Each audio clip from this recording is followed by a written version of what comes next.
Аз съм Петя човек. Лакът брада. Малък съм на ръст, но сърцето ми е голямо като планина.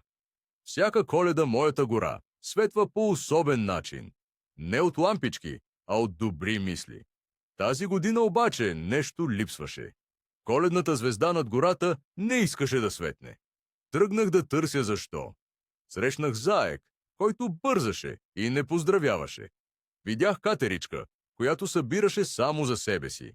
А едно дете стоеше тихо и си мислеше, че никой не го чува. Тогава разбрах. Коледата не идва, когато чакаме подаръци. Тя идва, когато ние станем подарък. Приближих се до детето и му казах: кажи една добра дума, само една. То каза: радвам се, че те има. И в този миг свет! Звездата засия, гората се усмихна, а Коледата се върна. Запомни го от мен. Педя човек, лакът брада. Най-светлите коледни чудеса започват от сърцето.